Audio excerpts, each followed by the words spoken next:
সহজপাঠ Falguni educational ইনস্টিটিউশনে সকলকে স্বাগত। এই ক্লাসটি আমাদের সকলের জন্য ইউটিউবে রয়েছে, তোমরা ইউটিউবে এই ক্লাসটি দেখতে পাচ্ছ। এই ক্লাসটি আমাদের আপকামিং যে পিএসসির পরীক্ষা আসছে, বিশেষ করে শিক্ষক নিয়োগের, সেই সিলেবাসের উপরে।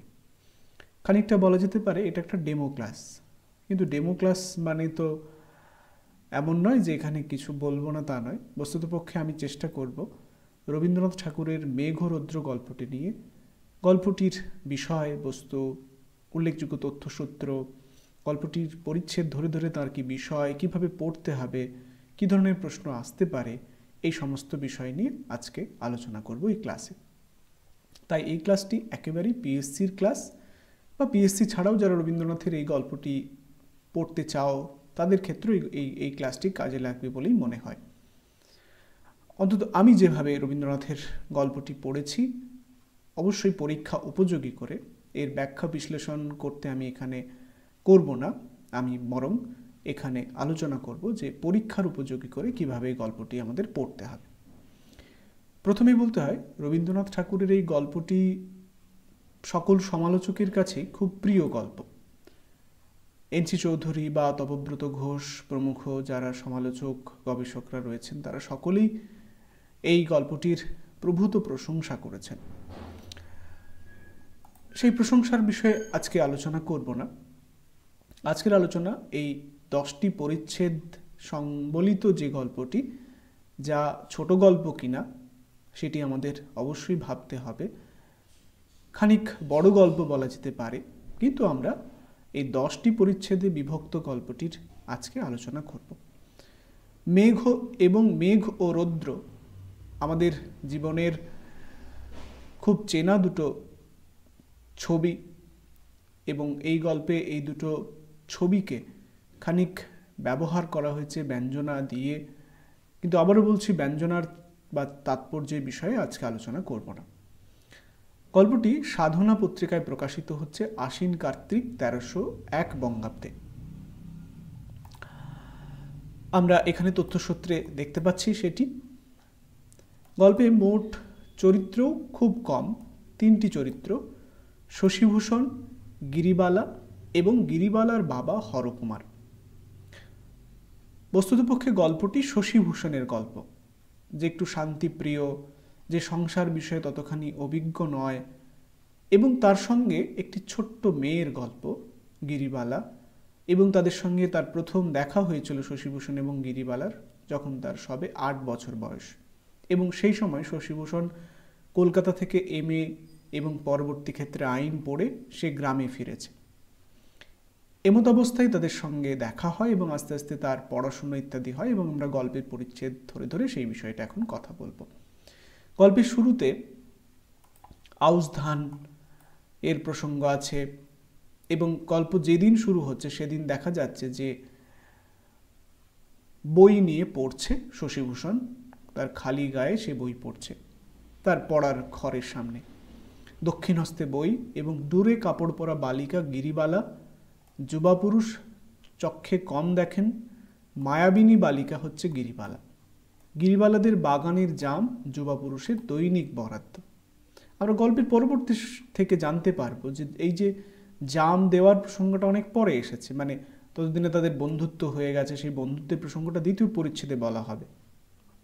প্রথম পরিচ্ছেদে আকাশের মেঘরৌদ্রের যেমন খেলা চলে, তেমনি গিরিবালা এবং শশীভূষণের মধ্যে একটা বলা যেতে পারে যে খুনসুটি, একটা অভিমান, মান অভিমান, ছোট্ট শিশু তো তার যে মান অভিমান হতে পারে হয়, সেগুলোরই প্রকাশ এক্ষেত্রে বেশি দেখা যায়। তাই গল্পকার বলছেন খুব সুন্দরভাবে, গল্পকার বলছেন যে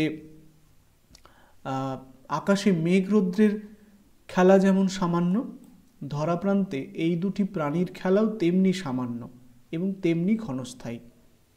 এই তুচ্ছ মেঘরৌদ্র খেলার প্রথম তুচ্ছ ইতিহাস পরপরিচ্ছেদে সংক্ষেপে বিবৃত করা যাইতেছে। অর্থাৎ গল্পকার গল্প বলতে বসছেন, কিন্তু সংক্ষেপে বলছেন। দ্বিতীয় পরিচ্ছেদে আমরা জানতে পাচ্ছি যে গ্রামে এসেছে সেই গ্রামের কথা উল্লেখ, গ্রামের নাম উল্লেখ নেই, যদিও পরবর্তী ক্ষেত্রে একটি নাম জানা যায়, সে কথা বলবো একটু পরে। সেটিও গ্রামের নাম কিনা সেটা একটু ভেবে দেখতে হবে। কিন্তু এই গ্রামে এই পড়াশুনো করে আসা শশীভূষণের এসে একাকী জীবনযাপন, এবং সেই একাকিত্বে তার কেবলমাত্র সঙ্গী ছিল বই, এবং সেই সঙ্গীর মধ্যে দ্বিতীয় সঙ্গী জুটেছে গিরিবালা, যার সঙ্গে তার ভাবের আলোচনা এবং সাহিত্য চর্চা হয়। গল্পকার লিখছেন, এই গ্রামে ভাবের আলোচনা এবং সাহিত্য চর্চা করিত কেবল শশীভূষণ এবং গিরিবালা। শুধু তাই নয়, এই ছোট্ট মেয়েটি 10 বছর যার বয়স, সেই গিরিবালার সঙ্গে শশীভূষণ অবলীলায় মিশতে পারত, তার সঙ্গে নানান কাব্যের তাৎপর্য বিষয় নিয়ে কথা বলতে পারত। এই রকম তাদের একটা সাহিত্য চর্চার মনোনিবেশ বা সাহিত্য চর্চার জায়গা সেখানে রয়েছে। তা যাই হোক, এই শশীভূষণ হচ্ছে গিরিবালার প্রতিবেশী।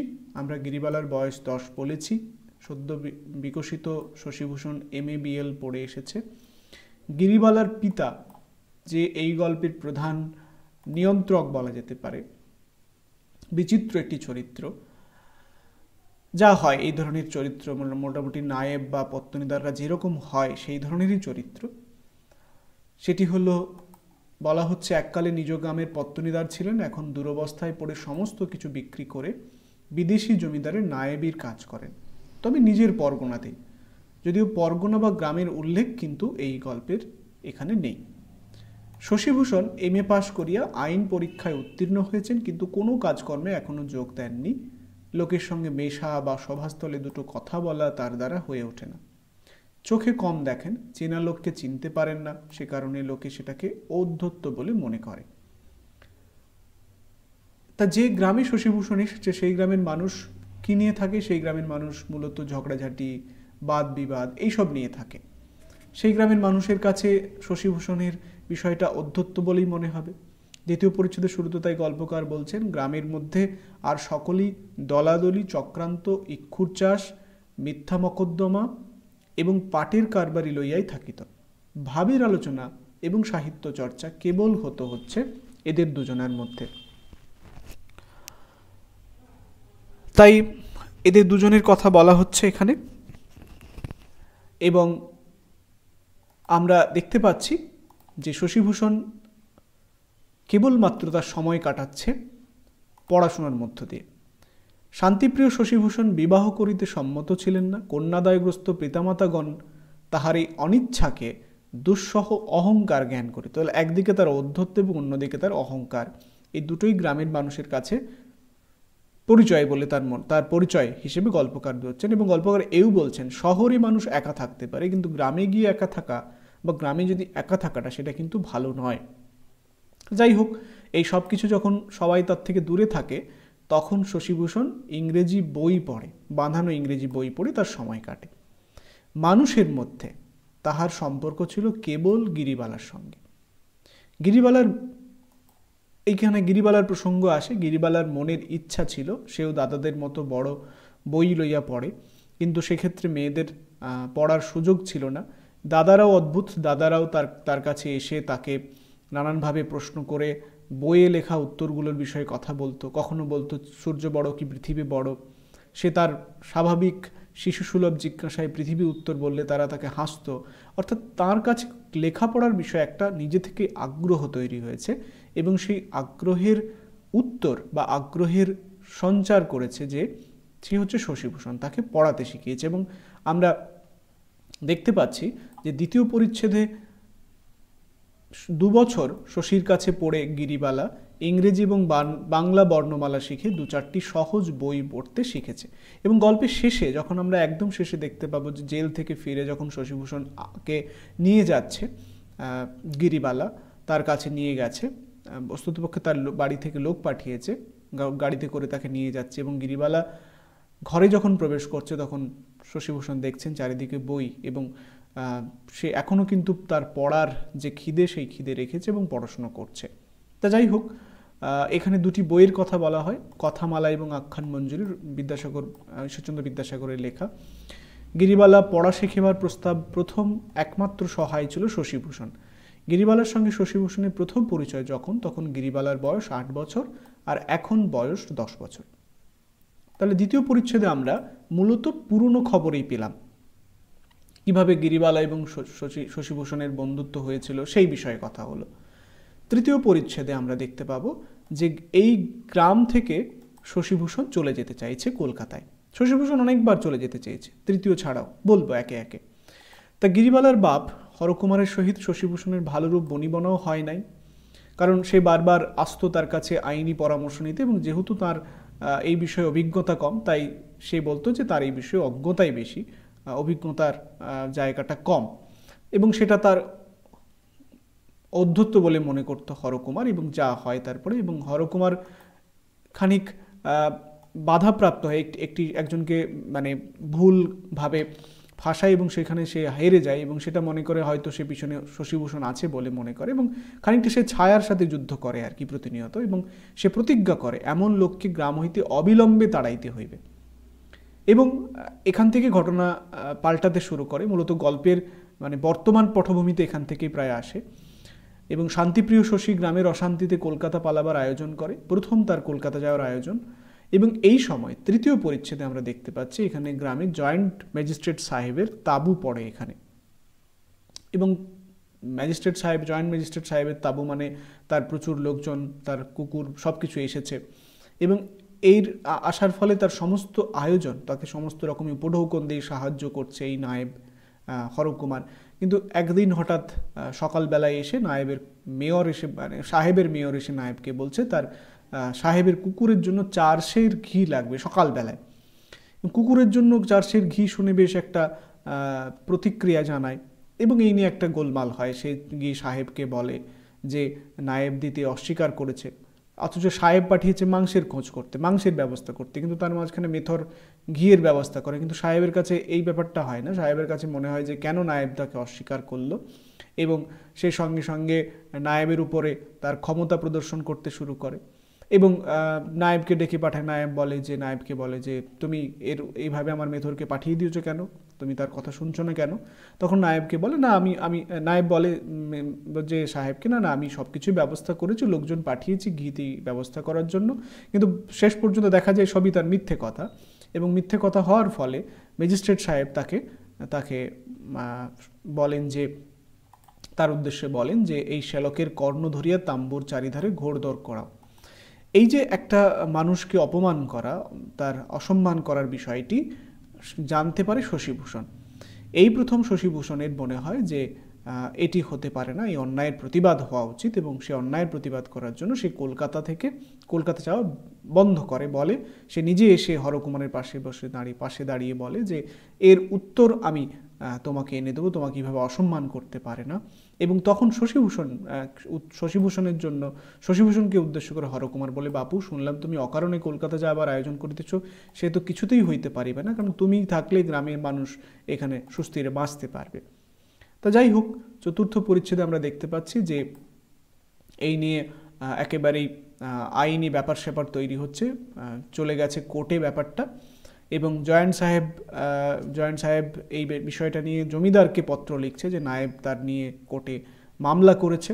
মামলার বিষয়টা চতুর্থ পরিচ্ছেদে দেখা যায়, এবং এখানে একটি বিষয় উল্লেখ আছে, গল্পের আলাদা করে উল্লেখ আছে, সেটা একটু এখানে উল্লেখ করে দিয়েছে যে খুলনার ম্যাজিস্ট্রেট কর্তৃক মোহরি মারা বহু পূর্বে এই গল্পটি রচিত হয়েছে। এখানে খুলনার ম্যাজিস্ট্রেট বেল সাহেব ছিলেন, সেই উল্লেখ রয়েছে। তাহার নাই উদার প্রকৃতির ব্যক্তির বিরুদ্ধে কটাক্ষপাত করা আমার উদ্দেশ্য নয়। এটি গল্পকার আসলে বেল সাহেবের কথা বলছেন, কিন্তু এটির সঙ্গে গল্পের সংযোগ নেই। গল্পের মানে এইরকম ঘটনা ঘটেছিল, সেই ঘটনার আগেই গল্পটা লেখা বলে গল্পকার উল্লেখ করছেন।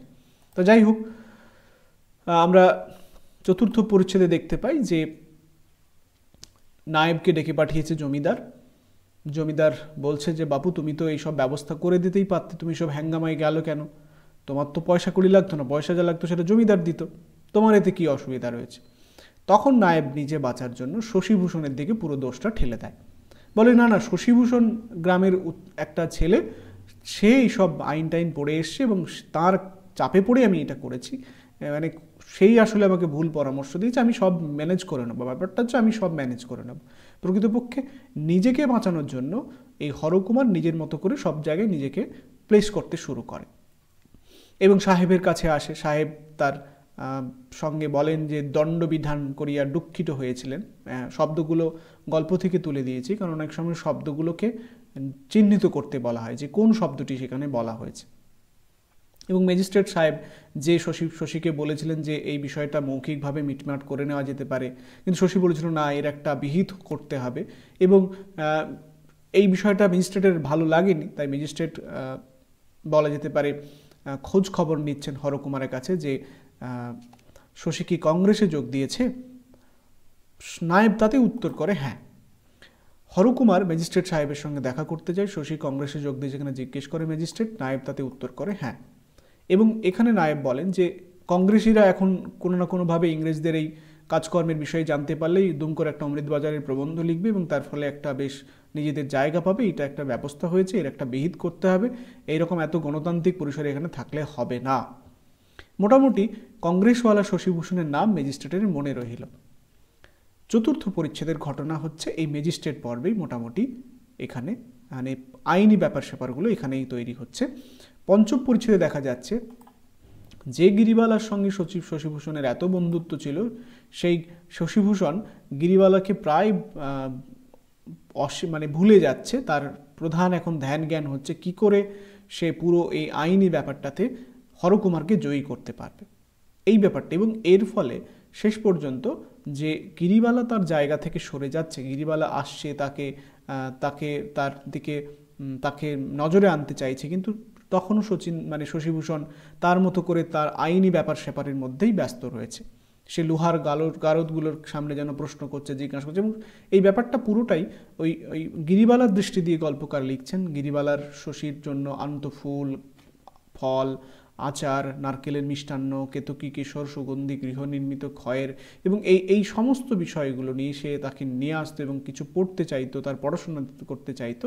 কিন্তু এই সবটা থেকে একেবারে সরে যাচ্ছে শশীভূষণ। সে সংসারে অনভিজ্ঞ, একদম গল্পকার লিখছেন, সংসারে অনভিজ্ঞ গ্রন্থবিহারী শশীভূষণের ধারণা ছিল যে পুরাকালের ডিমিস্থিনিস, বার্গ, সেরিডন প্রভৃতি বাগ্মীগণ বাক্য বলে যে সকল অসামান্য কার্য করিয়া গিয়াছেন, যেরূপ শব্দভেদী স্বরবর্ষণে অন্যায়কে ছিন্ন ভিন্ন, অত্যাচারকে লাঞ্ছিত এবং অহংকারকে ধূলিসাহী করিয়া দিয়াছেন, আজিকার দোকানদারির দিনেও তাহা অসম্ভব নহে।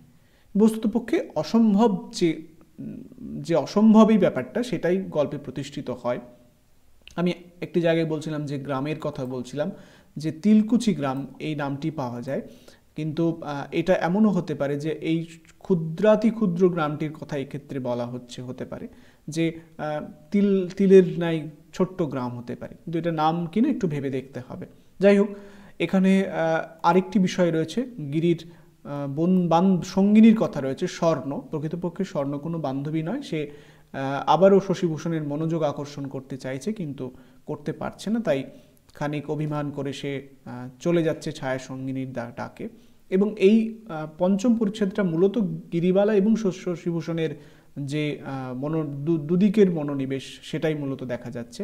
এবং এখানে বালিকা প্রতিজ্ঞা করে দ্বিতীয়বার শশীভূষণের সহিত দেখা হইবার পূর্বে সে সমস্ত পড়াশোনা ভুলিয়া যাইবে। এই প্রথম একটি অন্য ধরনের প্রতিজ্ঞা করছে, সেরকম কিছু ভুলে যাবে, যে শশীভূষণকেই ভুলে যাবে প্রায়। তো যাই হোক, ষষ্ঠ পরিচ্ছেদে দেখা যাচ্ছে যে হরকুমার জেলার বেঞ্চে অনারারি ম্যাজিস্ট্রেট নিযুক্ত হয়েছে, সমস্ত কিছু মোটামুটি মিটমাট তুলে নিজে কেস্টেস।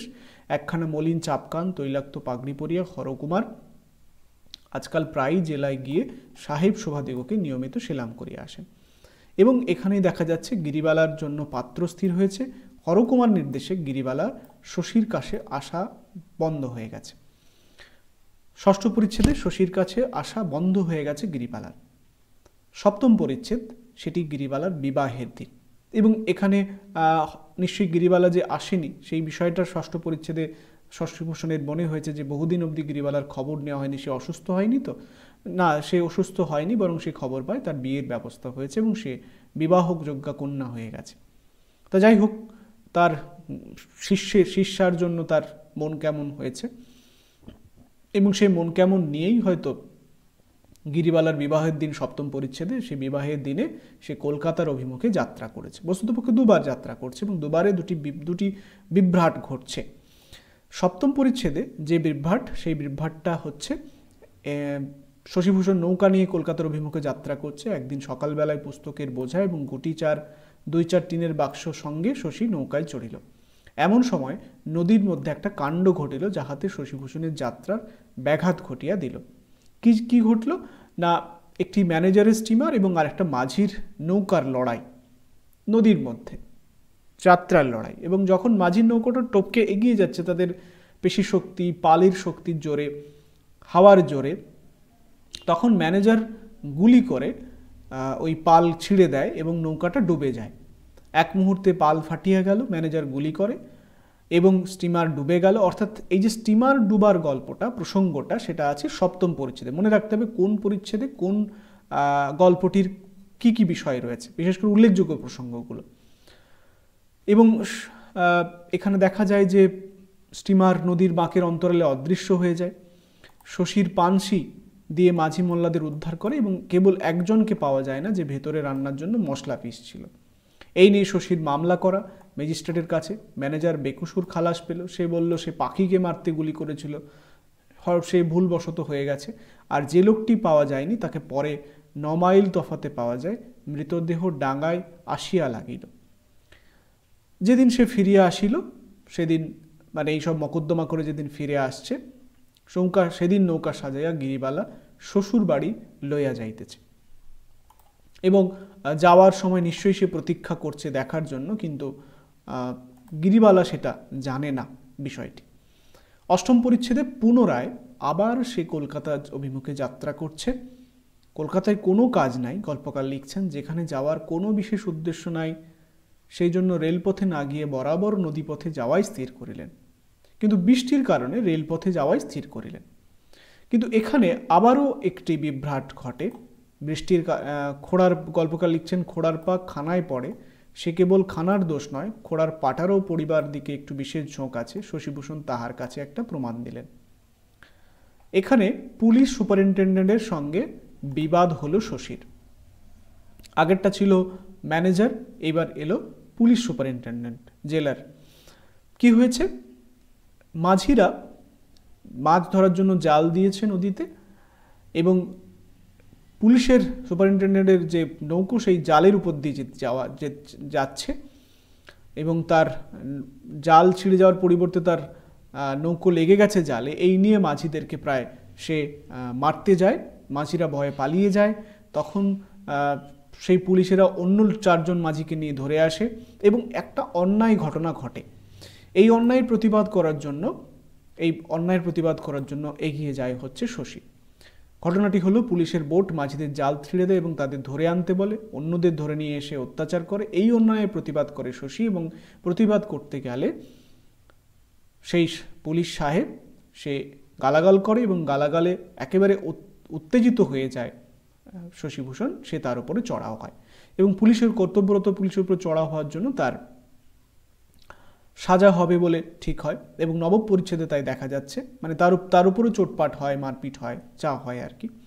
9ম পরিচ্ছেদে দেখা যাচ্ছে শশীর বাপ উকিল ব্যারিস্টার লাগিয়ে শশীকে হাজত থেকে জামিনে খালাস করছে। গল্প যেহেতু একদম শুরুতে মনে আছে যে সংক্ষেপে বলবেন, তাই খুব বিস্তারে যাচ্ছেন না, সংক্ষেপে বলতে যাচ্ছেন। কি হলো, শশীর বাপ উকিল ব্যারিস্টার লাগিয়ে শশীকে হাজত থেকে জামিনে খালাস করান। যে সকল জেলের জার নষ্ট হয়েছে তারা বিপদের সময় শশীর কাছে পরামর্শ নিতে আসত। মকদ্দমা শশীর পক্ষে কিছুই টিকল না, কারণ তার ভয়ে কেউ কথা বলতে চাইল না। সবাই প্রাণের ভয়ে, বেঁচে থাকার ভয়ে, পুলিশের সামনে লড়াইয়ের ভয়ে ইত্যাদির কারণে তারা সরে গেল। মকদ্দমায় শশীর পক্ষে কিছু জুটল না। শশী স্বীকার করলেন যে গালি খাইয়া বোটের মধ্যে প্রবেশ করে তিনি সাহেবকে মারিয়াছেন, কিন্তু জাল কাটিয়ে দেওয়া এবং জেলেদের প্রতি উপদ্রবেই তাহার মূল কারণ, কিন্তু সেটি প্রমাণিত হয়নি। তাই 3-4টি অভিযোগ তার বিরুদ্ধে তা প্রমাণিত হয় এবং যা অভিযোগ এবং যা মানে কার্যের কারণে অভিযোগ, সেই যা সাজা হওয়া উচিত তার থেকে তার বেশি হয়। মনে আছে নিশ্চয়ই, ম্যাজিস্ট্রেট সাহেব নামটি মনে রাখলেন, এখানে সেটি সংযুক্ত হয়ে গেল। 5 বছরের জেল হলো তার। এখানে শশী যখন আপার কোর্টে আবেদনের কথা তার বাবা বলে দরকার নেই, জেলই ভালো। লোহার বেড়ি মিথ্যা কথা বলে না, কিন্তু জেলের বাইরে যে স্বাধীনতা আছে, যে সে আমাদিগকে প্রতারণা করিয়া বিপদে ফেলে, এ কথা শশী বলছে। 10ম পরিচ্ছেদে গল্পকার একেবারে আরও এগিয়ে যাচ্ছেন।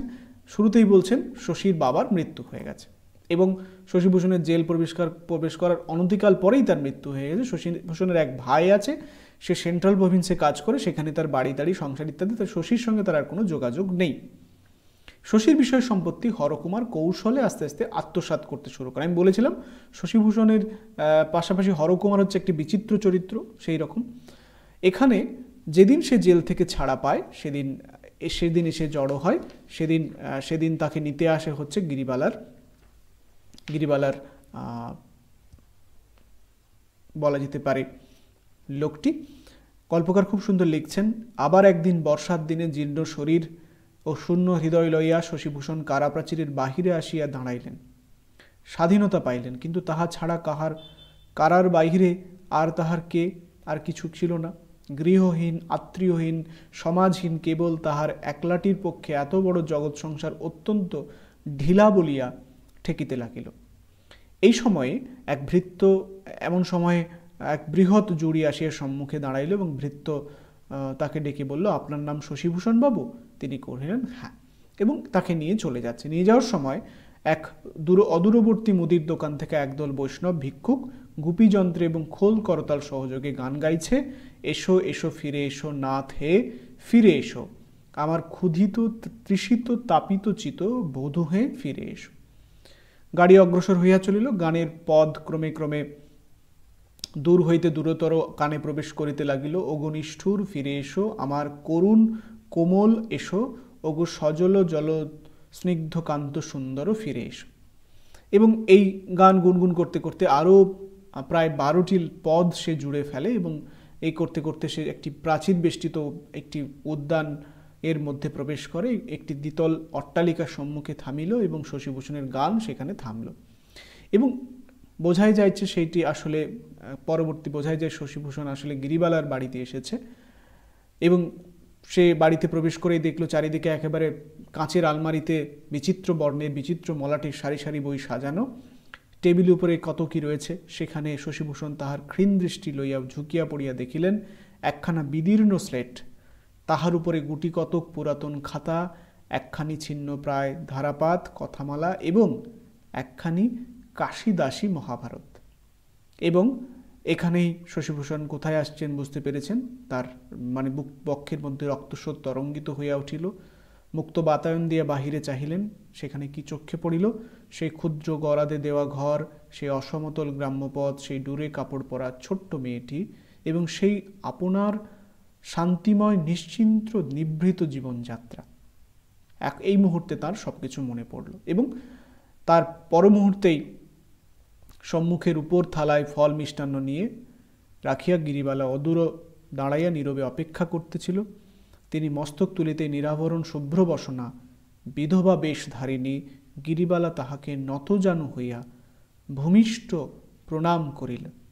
বিধবা উঠিয়া দাঁড়াইয়া যখন শীর্ণ মুখ, ম্লান বর্ণ, ভগ্ন শরীর শশীভূষণের দিকে সকরুণ স্নিগ্ধ নেত্রে চাহিয়া দেখিল, তখন তাহার দুই চক্ষু ঝরিয়া দুই কপোল বাহিয়া অশ্রু পড়িতে লাগিল। এই দৃশ্যটা দিয়েই বস্তুত পক্ষে গল্পটি শেষ হয়। গল্পের শেষ লেখা হয় শশীভূষণ তাহাকে কুশল প্রশ্ন জিজ্ঞাসা করিতে চেষ্টা করিলেন, কিন্তু ভাষা খুঁজিয়া পাইলেন না। নিরুদ্ধ অশ্রুবাষ্য তাহার বাক্যপথ সবলে অবরোধ করিল। কথা এবং অশ্রু উভয়ে নিরুপায়ভাবে হৃদয়ের মুখে কণ্ঠের দ্বারে বদ্ধ হইয়া রহিল। সেই কীর্তনের দল ভিক্ষু সংগ্রহ করিতে করিতে অট্টালিকার সম্মুখে আসিয়া দাঁড়াইল এবং পুনঃ পুনঃ আবৃত্তি করিয়া গাহিতে লাগিল, এসো এসো হে। বস্তুতপক্ষে এই অসাধারণ গল্পটি রবীন্দ্রনাথ তৈরি করছেন, লিখছেন এবং এই গল্পটি প্রসঙ্গে সমালোচক তবব্রত ঘোষ তার রবীন্দ্র ছোট গল্পের শিল্পরূপ গ্রন্থে লিখছেন যে মেঘরুদ্রতে সার্থক ছোট গল্পের সম্ভাবনা ছিল। বিশেষত গল্পের সূচনায় মেঘ আর রৌদ্রের গূঢ়ার্থ ব্যঞ্জক প্রতীক দুটিকে গল্প শেষে পুনরাবৃত্ত করার মধ্যে ছোট গল্প শিল্পের সচেতন দক্ষতার স্পর্শ পাওয়া যায়। রৌদ্র আলোক উদ্ভাসিত জীবনের বহিরঙ্গ দিক আর মেঘ জীবনের সেই বহিরঙ্গকে ছায়াবৃত করা স্নেহস্নিগ্ধ অন্তরঙ্গ দিক। শশীভূষণ একদিন সেই মেঘ জবনিকা সরিয়ে দিয়ে রৌদ্রদীপ্ত বহির্বিশ্বকেই পুরুষ সের কর্মসাধনার যোগ্য ক্ষেত্র বলে মেনে নিয়েছিল। কিন্তু সেখানকার অরুণ কুটিলতায় পদে পদে অকরুণ কুটিলতায় পদে পদে পর্যুদস্ত ক্লান্ত শশীভূষণের দীর্ঘকাল পরে মনে পড়ে গেল ফেলে আসা সেই স্নিগ্ধ পৃথিবীকে। কিন্তু ফিরে এসো হে গানের বেদনায় শিল্পিত এই গল্পের সমাপ্তি যেন এই কথাই বলা যায়, সেখানে আর কোনো দিনেই ফিরে যাওয়া যাবে না। বস্তুতপক্ষে সেই না ফেরার জগতে শশীভূষণ চলে গেছে। আমাদের প্রতিদিন একটু একটু করে জীবন এগিয়ে যায়, ফেলে আসা জগৎ আমাদেরকে কোনো এক বাতায়নের পাশেই হয়তো দেখতে পাই, সামনের পথে হয়তো দেখতে পাই না। তাই এই গল্পগুলো আসলে আমাদেরকে খানিক নিজেদের কাছে দাঁড় করায়। আমি চেষ্টা করলাম এই গল্পটির তথ্যসূত্রের মাধ্যমে তোমাদের সামনে উপস্থাপিত করার। এরকমভাবে সমস্ত সিলেবাসের টেক্সট, আলোচনা ইত্যাদি আমাদের পেইড ব্যাচে হচ্ছে। যারা পেইড ব্যাচে যুক্ত হতে চাও, নিচে আমি ডেসক্রিপশনে লিঙ্ক দিয়ে রেখেছি, তা দিয়ে যুক্ত হতে পারবে। তাছাড়া আমাদের কন্ট্যাক্ট নাম্বার তোমাদের স্ক্রিনে রয়েছে, তা দিয়েও দেখতে পারবে, যোগাযোগ করতে পারবে। এবং এখন আমাদের অ্যাপ প্লে স্টোরে রয়েছে সহজপাঠ ফাল্গুনী নামে, সেটি ডাউনলোড করেও কোর্সে জয়েন হতে পারবে। এই ক্লাসটি তোমাদের কেমন লাগলো অবশ্যই কমেন্ট করে জানাবে। আর এই যে পিডিএফগুলি দেখতে পাচ্ছ, এগুলি আমাদের ব্যাচের সাথে যুক্ত রয়েছে, ব্যাচে যুক্ত হলে সেগুলি তোমরা পাবে। আশা করি তোমাদের ভালো লেগেছে। তোমাদের গঠনমূলক মন্তব্য বা তোমাদের কিছু বিষয় যদি জানানোর থাকে অবশ্যই জানিও। সকলকে ধন্যবাদ জানিয়ে আজকের এই ক্লাসটি শেষ করছি। দেখা হবে পরের ক্লাসে নতুন কোনো বিষয় নিয়ে। সকলকে ধন্যবাদ।